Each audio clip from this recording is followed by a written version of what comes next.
Hi, my name is Mike Munkachi. I'm here with Ruddy Salazar, who's a film grad here at the Los Angeles Film School.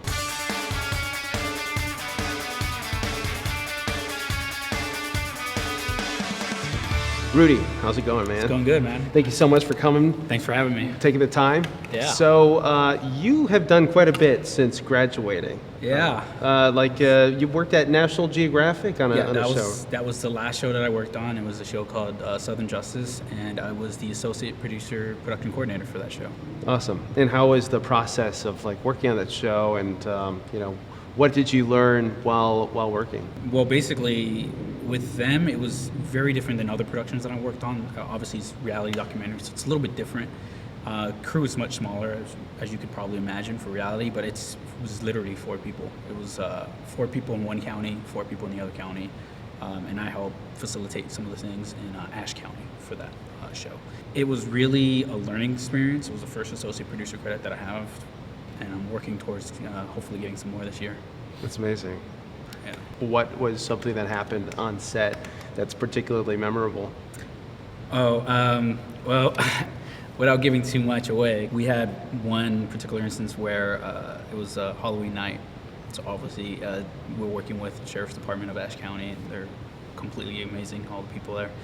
And we actually, on Halloween night, we had a guy dressed in a Bigfoot costume just run across of the patrol car.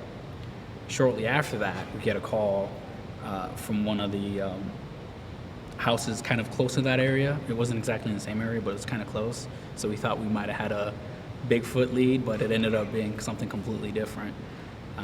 But that's just one of those things that, because it was reality, there was no do-overs. There was no go back, do it again. It's one take, and if you got it, you got it. If you didn't, tough luck. You can't ask an officer to take off the handcuffs of a guy and do it again. So it was definitely a different experience. I've never really worked in reality like that before, and I was kind of expecting something different, but I'm glad I got the experience with that. And you're also a military veteran. That's correct.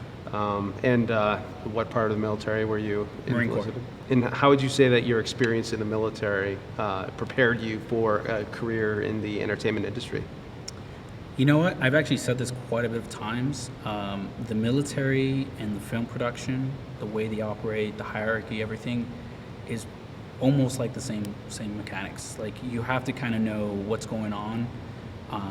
It's really good to know different positions. You have minor leadership roles, and you have to know how to follow and lead at the same time. And I think in the military, it's one of the only places where you really kind of learn how to do that at the same time, where you can kind of receive a big order, but then you give smaller individual things to people under you. And that's kind of what film production is. You get your director, and everyone is kind of wrapped around him. So, camera department knows what they're doing, the grips and electrics know what they're doing, and they all come together, and that's basically how it is in the military. That's great. So, it just works. It actually, I think more production companies should hire vets. I couldn't agree more. Yeah. I mean, we work hard. And as far as words of wisdom for people just getting started, looking into going to school for film and getting out into the industry, what are some words of advice that you'd like to give? One of those things where I always like to encourage people that I talk to, you got to be a face, not a resume, not a name. You got to be present. You got to be where you want to go. If you want to be a producer, go hang out with producers. If you want to be a director, find directors to hang out with, because they're the ones that are going to propel you to that next step. So the more prep and the more people that you can go out and talk to, the more networking you do during school, once you're out, it's going to be a lot easier, because you're not starting from ground zero. You've already started the momentum. So I would say get started quick, and stay busy often. Ruddy, I want to thank you for your time. From the film school to working on Southern Justice and National Geographic, I'm so proud of you. Look forward to hearing about more of your successes in the future. Absolutely. Thank you for having me. Absolute pleasure.